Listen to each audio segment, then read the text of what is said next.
Okay, so this is what we're looking for here. So we have three moving averages, right? An EMA10, EMA20, and EMA200, right? So we're looking for these EMAs to be stacked, in the correct order, right? So the fast one above, so the 10 above the 20 and the 20 above the 200. And then as soon as that occurs, right, so that occurs on, here, let me just use a dot, right? So that occurs on this bar here. And so when that occurs, we now need to identify if the first and second bar has a open and close price that is above the EMA20, right? So the open and close prices must be above the EMA20 there, right? So basically the body needs to be above the EMA20 there, right, when that happens. Let's see if there is a situation where that doesn't happen. Let's see, it does happen here. All right, well, it looks like it happens quite a bit. Well, all right, so I'm not finding any area where it doesn't happen, but we will still go through this. So here we can see we have the EMA10 above the EMA20, and the 20 is above the 200 right there on that bar. All right, so that is the question there. Let's see, all right, yeah, so Leo's saying it happens more frequently, or maybe doesn't happen more frequently using tick bars. Okay, yeah, all right, well, tick bars, minute bars, they pretty much look the same, but okay, so let's continue on here. So, all right, so I have a new logic template that I had already created. So let's see here, let's give this a name.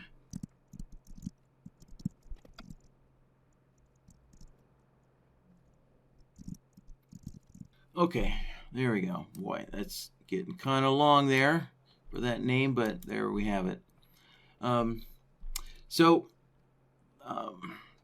Yeah, let's build the stacking requirement here of all the moving averages. That's pretty straightforward.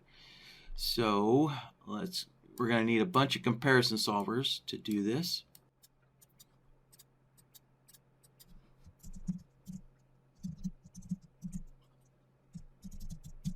All right, so there's a name for that. Okay, so input A is going to be our EMA10. There we go. There's our EMA10. Input B will be the EMA20. There we go. Change the period to 20. Good to go. All right, so there we have it, right? The EMA10 is below, we get a short output. When the EMA10 is above the 20, we get a long output. Pretty straightforward. Okay, so now in the interest of saving some time, let's go to the Solvers tab. We'll make a copy of that comparison solver. And now I can adjust the periods on the EMA. So now I just need to open up the indicator, right, and adjust the periods. So there, input A is our EMA20. Input B will be the EMA200. So I just need to add a 0. And there we go. So now we have our EMA20 compared to the EMA200. And now I can go back to the Logic tab, go to my solver nodes, existing nodes, and there we have it.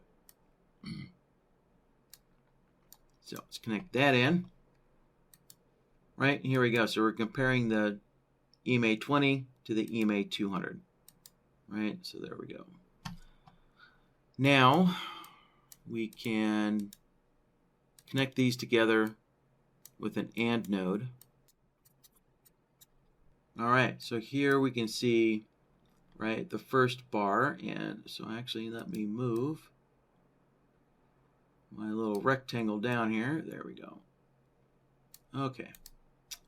So there's the first bar where all the EMAs are lined up.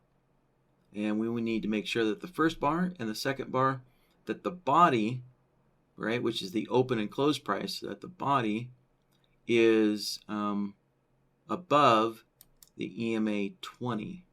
Right? It needs to be above the EMA20 there. Okay, so let's see here. Yeah, I think the first thing we should do is restrict the output that we have so far, right? So we're only interested in the first two bars. So the long output of all these other bars, needs to be stripped away. So I'm just trying to think of a good way to do that. Yeah, let's just take the easy approach here. So I'm going to grab a signal blocker, connect that in there. And the next thing we need to do is figure out, like, how many bars might we need to block.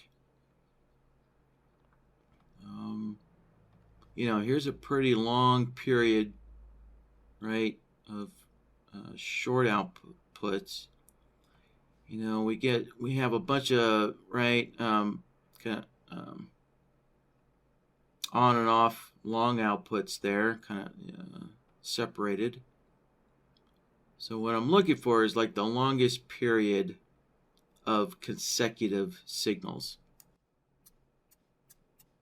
Here's a really long one. All right, so I will use, let's see, that long, that short. Yeah, this long and this short are both pretty long. So I will use this as my example here. So when you're finding basically what could be possibly the longest period of consecutive signals, you need that information for the signal blocker. So with the signal blocker, you need to know, how long do I need to block signals for? And let's try 50. So, right, so we can see we get a signal here, and then 50 bars later we get another signal, right? However, look, right, we get short signals going all the way that entire length. So, right, so we get a short signal that, that pops in during this consecutive length here of that short output, right? So 50 bars is not enough. So yeah, let's just double it. Let's say 100 bars. So that, 100 bars, doubled it, plus it added a little extra. So so 100 bars went all the way out to here. So that looks like it should be long enough.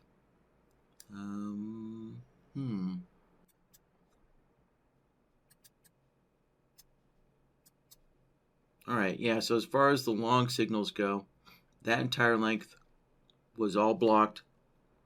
We do have this long signal over here, but that long signal is over here is from a separate, right, block of signals here.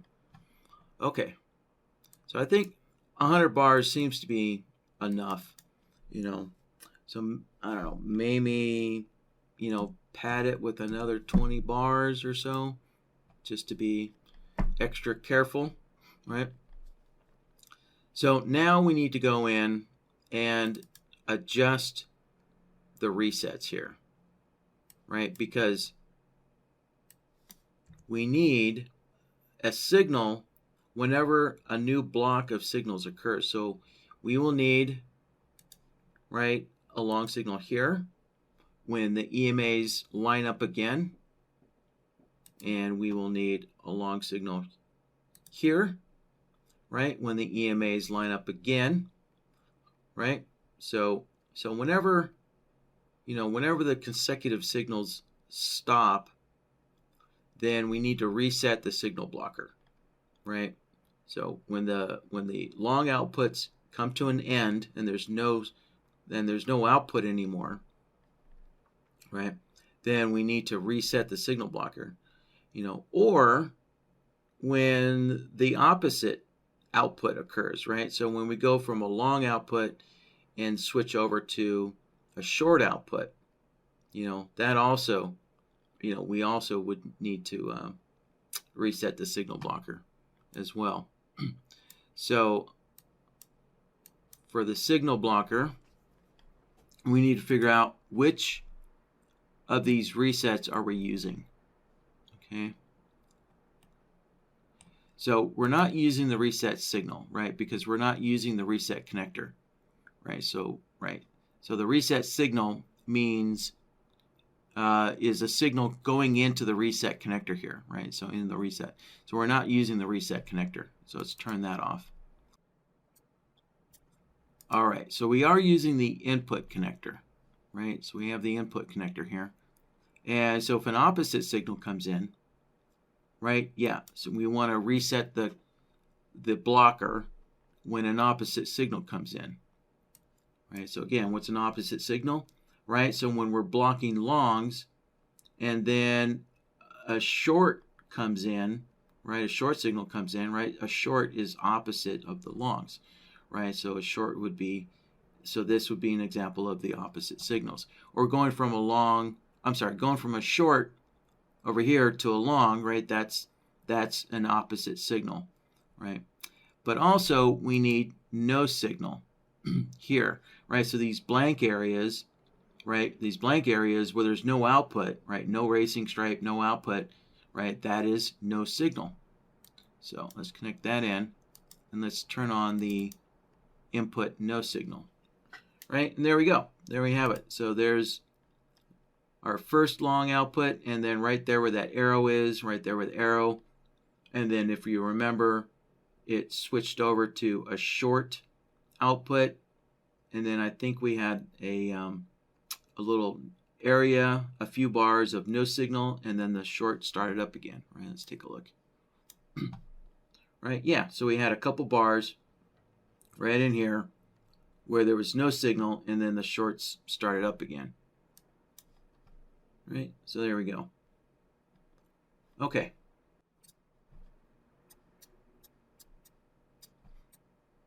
So back to our little work area here.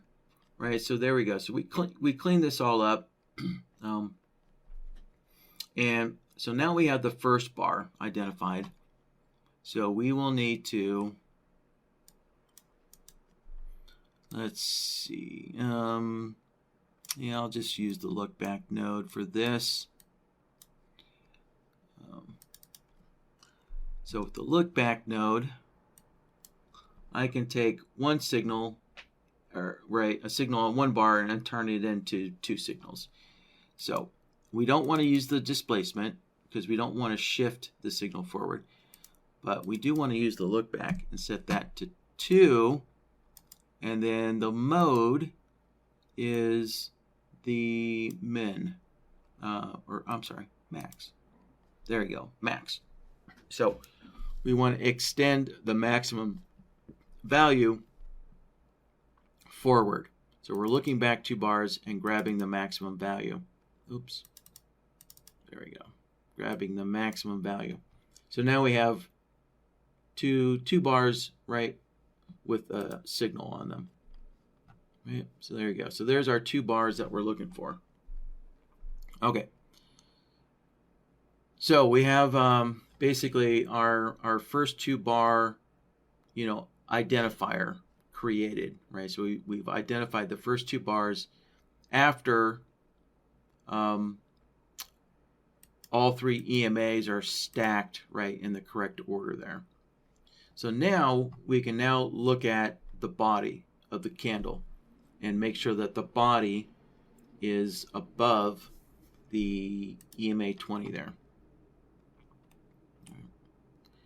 So let's see. All right, so to do that, we're going to need a couple of comparison solvers. And actually, you know what? Yeah, we just need one comparison solver. So thanks to a new improvement that we added, we now only need one comparison solver to do this. So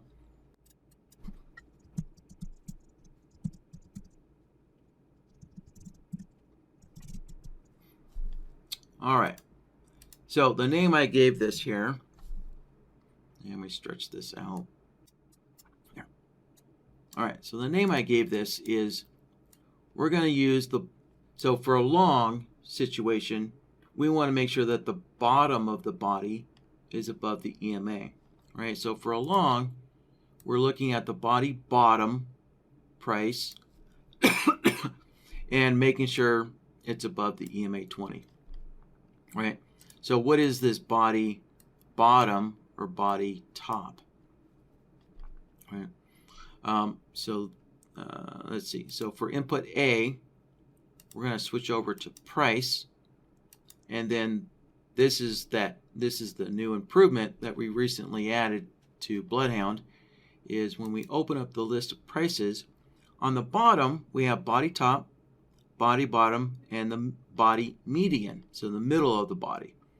And so for a long, we want to make sure that the body bottom, which could be the open of the bar, or it could be the close of the bar, right? We don't know whether the body bottom is the open or close, but this price type will figure that out for us. So it'll automatically switch between either the open or the close of the body, whichever is on the bottom of the body. And so for a short, we want the opposite. We want the body top. There. All right. And let's see. Next, input B, that will be our EMA20 right there. So let's open that up and plug in the EMA. There we go. 20 period. Call it good. There.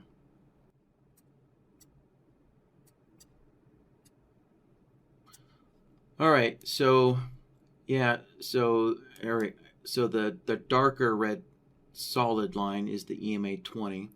And so here we can see, right, all the bodies are above that EMA20 going forward, right? So now we need to make sure that we have two body bottoms in a row above the EMA20. So I can basically, like I've already set up a look back node, right, that's looking for, 2 bars minimum there. So I can just grab another look back node, connect that in, and get rid of the displacement, set that to 0, set my period to 2, and then the mode is going to be max. There.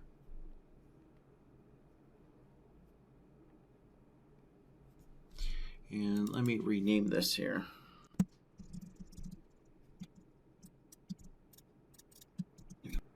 Oh, sorry. This look back node is set up wrong. I actually need a 2-bar minimum. Sorry. So the look back node needs to be minimum. So, yeah. So you use the look back mode max.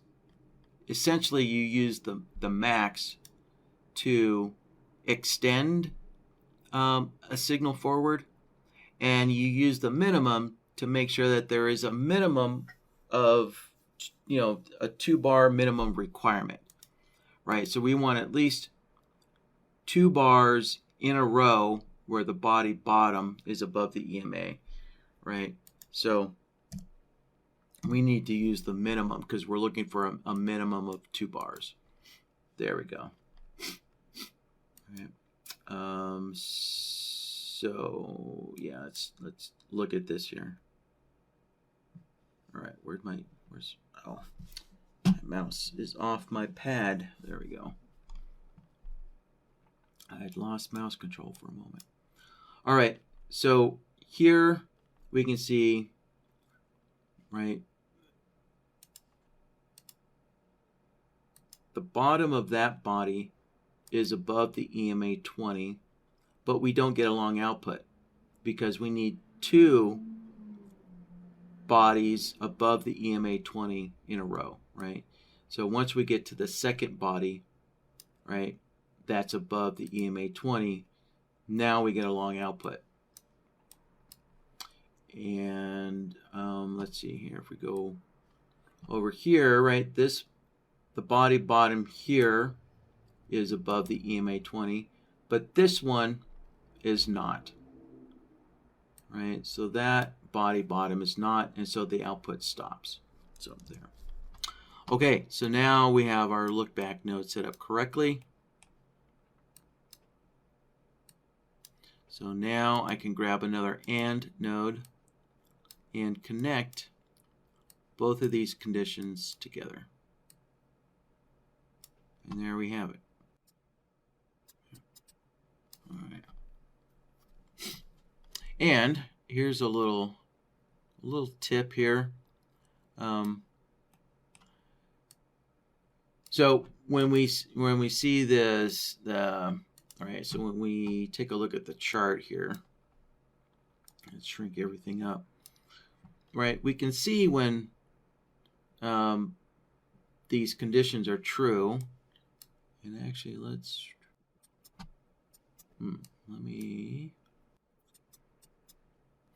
we're only getting 1 signal here. So let me stop and take a look at this and see why we're only getting 1 signal.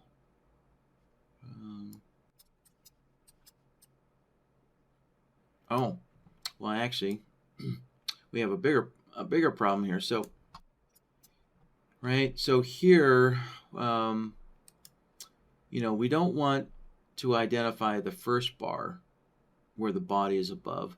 We need to wait for the second bar of the body being above and then generate a signal. So, all right. There.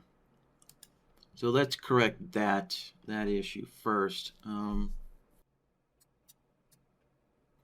Yeah, so what I'm trying to figure out here is, so when we look at, right, when we look at our comparison solver, right, that's looking at all of the body bottoms, you know, making sure that it's above, right, we can see that, you know, prior to the EMAs stacking correctly, right, we have the body bottoms above the EMA20, right? So it's all being true. So this condition is true before the EMAs get stacked. And so that's why we get a signal on the first bar, right? On the first bar after the EMAs are all stacked, right? But we only want to see the signal on the second bar, right? There we go. Right, so when the EMAs finally do cross or stack, right, the first bar should not generate a signal. It's only when we get the second body above the EMA20 that we should see a signal, right? But when we're looking at all the bodies and comparing them to the EMA, right, it's true way before the EMA stack. So I need to limit, I need to limit the output here. So the output of the output of this comparison solver needs to wait until we get to the second bar. So, or the counting needs to wait, until we get. Sorry, I guess a better way of saying this is, the output of our comparison solver should only occur once the EMAs are all stacked. So actually, yeah, so I think this will be a simple fix here with an AND node. Yeah, there we go. All right.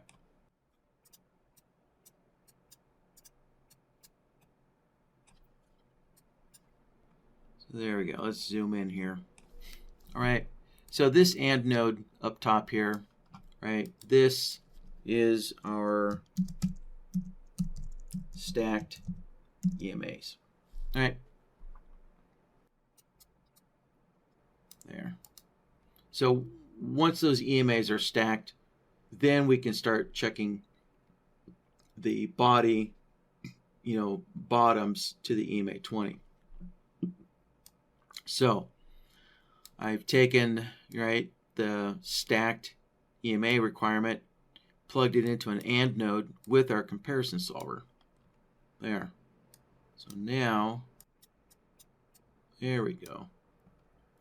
So now our look back starts counting, right, once the EMAs are stacked. So there. So now let's take a look at this. There we go. There. So that's what we're looking for. There. All right, so now let's kind of go through the chart here. And let's go back to this area here.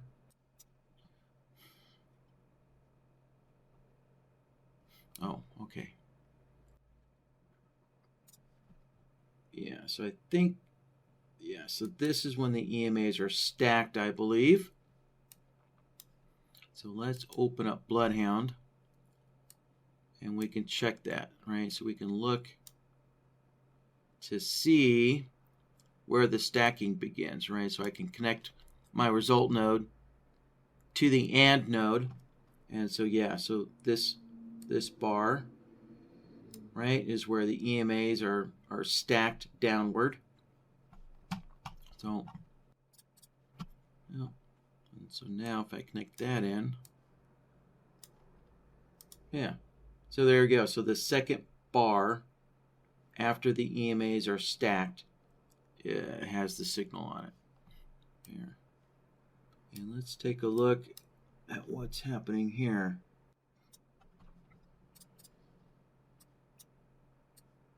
So again, I'm going to mark the bar, so that's where the stacked EMAs begin. So we have the 10 above the 20, and the 200 is way down here. Yeah. And so let's connect the signal up. And yeah, there we go. So the second bar with the body above the EMA20 has the signal. So, all right. So with that, I think we have it. Oh, yeah, that's right.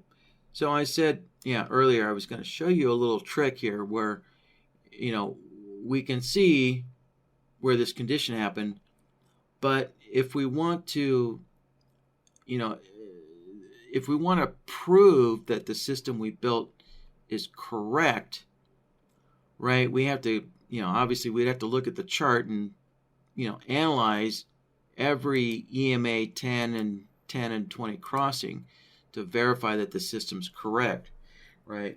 But there's an easier way that we can do that, right? So, right, because we can see, actually, oh yeah, look at this. Here's a good example. So here,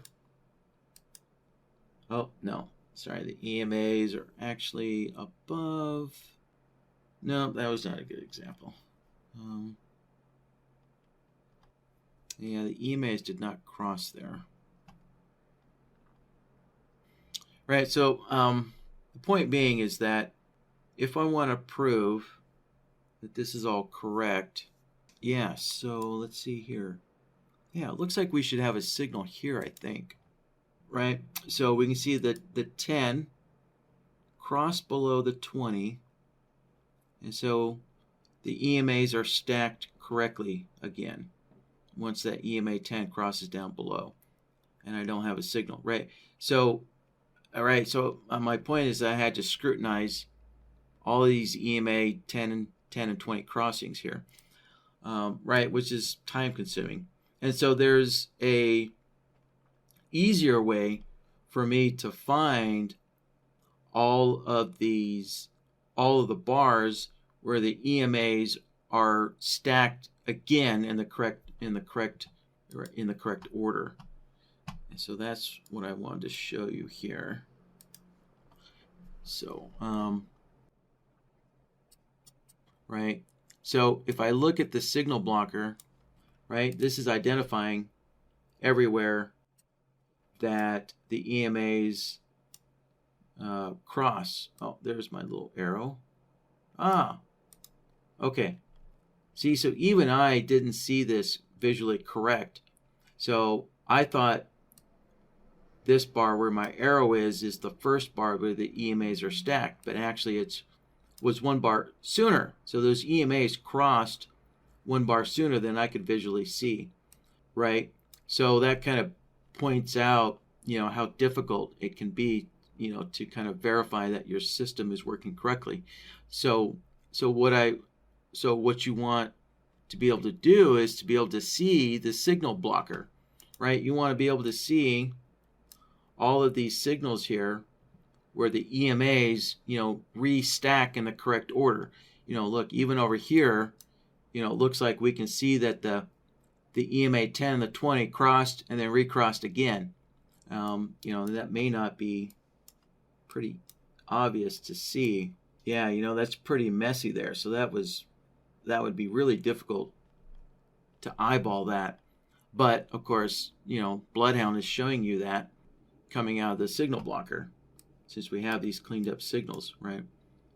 So in order to really verify that, that all of our logic's working correctly, I want to be able to see the signal blocker output along with the final output, right? So I want to see the final signals along with the signal blocker as well. And so the way I can show both at the same time is this little trick using an OR node. So I'm going to connect the signal blocker into the OR node.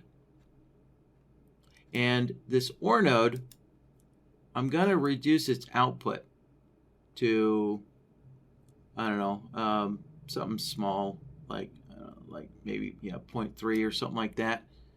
So, right, so the output of this OR node, right, we can see the output, but there's no racing stripes because the output's really small.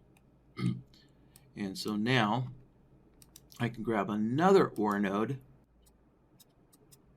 connect that in, and now I can see, right, so now I can see the signal blocker and the final signal at the same time. Right. Yep.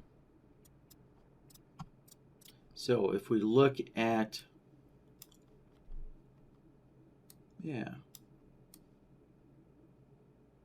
so here I can see that there's all kinds of crossover, or all kinds of, right, realignments of the EMAs, but there's no signal. And I can clearly see that, where we go? I can clearly see that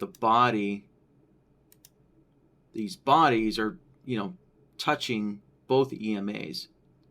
So clearly there's no signal there. And even over here. So over here, let's see, this one. Yeah, so over here, right, this body is touching, is touching both the EMAs, right? So that body is not above the EMA20. So, all right, so there you go. So being able to see the signal blocker's output, right, which tells us when the EMAs go into alignment, right, are stacked correctly. That allows me to kind of go through and eyeball the system here to see that, that my signals are correct. There. So that's where the EMAs are stacked correctly again, but I can see that the body is clearly touching both EMA20 and 10. So no signal there. Right. And if we zoom in here, yeah, looks like the body must just be a fraction below the EMA20. Let's see here. So that would be the close, 75. Yeah, so the EMA20 was 1/100th of a point above the close of the body.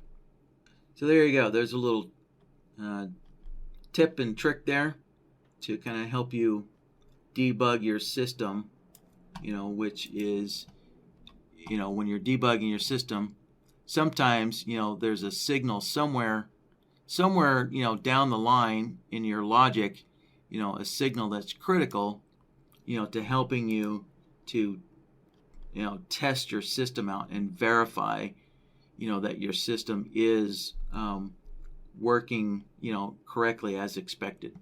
So.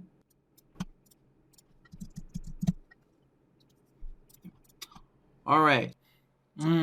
Okay. So actually, there's a fourth condition here that Leo didn't include. Here, the EMAs, right, are stacked in the correct order, and so we get our first signal. And then, but also, not only if the EMA 10 and 20 cross each other and then recross so that they're stacked again in the correct order, but also if the close of the bar, basically if the body bottom does cross below the EMA20, and then when it crosses back up, so right here, the body bottom is still below the EMA10. So this is the first bar here where the body bottom is above the EMA20, right? So when the bodies go above the EMA20 again, then the condition is reset again to generate another signal here. So once we get two bodies above the EMA20.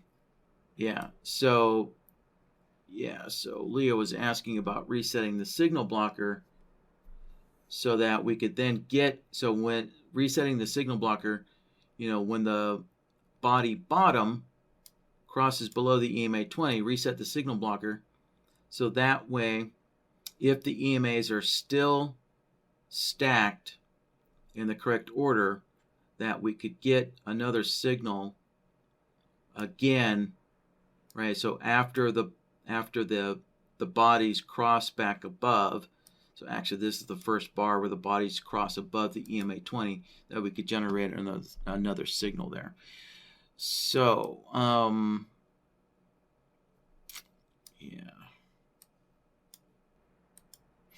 so what we'll need is I was wondering if we could use the output from this AND node to reset the signal blocker so that we could get another signal here, right? Because the problem is when we look at the signal blocker, right, the signal blocker, is preventing, another signal from getting through, right?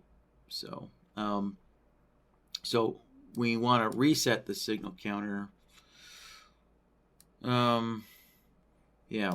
Once the body bottom crosses above the EMA,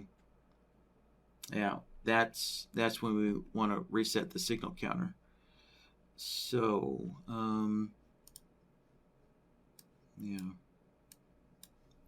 but we don't want the signal counter to be constantly reset for all 4 bars, right? We only want to reset the signal counter once, we want to reset the signal counter on the bar where the bodies cross above the EMA, right? Just on that single condition of the body bottom crossing above the EMA, right? So this AND node generates, too many reset signals, right? I have 4 bars here, but also if we look back here, I don't want these long outputs constantly resetting the signal blocker either, right? So I can't use this AND node.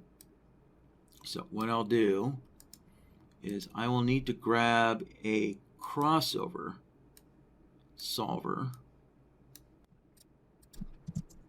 and we're going to be looking at the body bottom, or top to cross over. Let's see, to cross over the EMA20. All right, so input A, that will be price. And so let's see, for a long, we want the body bottom. For a short, we want the body top. And for input B, that will be the EMA20.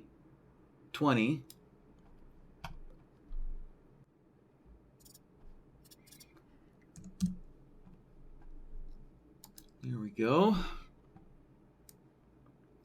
So we're looking at our crossover solver. So let's see. Yeah. So when the body bottoms cross above, we're getting a long signal. And when the body tops cross down, right, cross down below the EMA20, we're getting a short. Yeah. So we're using a long signal, right, the cross up, generating a long signal to reset the signal blocker.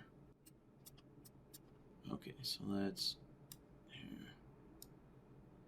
we need to shrink that up a little bit. There we go. Okay, so let's connect our crossover into the reset. And now on the signal blocker, we're going to open up the resets. And let's see. Yeah, we do want to use the reset signal. Let's turn that on. There we go. So as soon as I set this to true, look, we have a signal where my arrow is, right? Let me turn this back off, right? So the signal blocker is still blocking where my arrow's at. And once I set the reset signal, once I set it to true, there we go. The signal blocker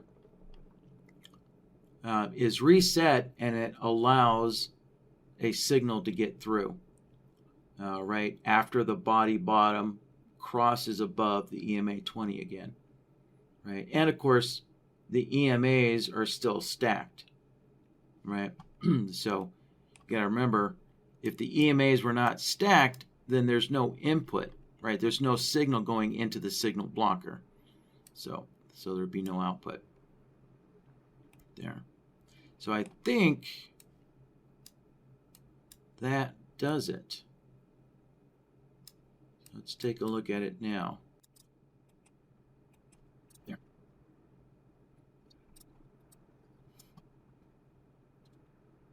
Yeah, so it looks like we're getting a lot more signals now. Let's kind of zoom in here. Yeah, so our EMAs are stacked correctly all along here. The EMAs are stacked, but we can see that the body, right, pops above the EMA20, and then the body drops down below the EMA20 a bunch of times here.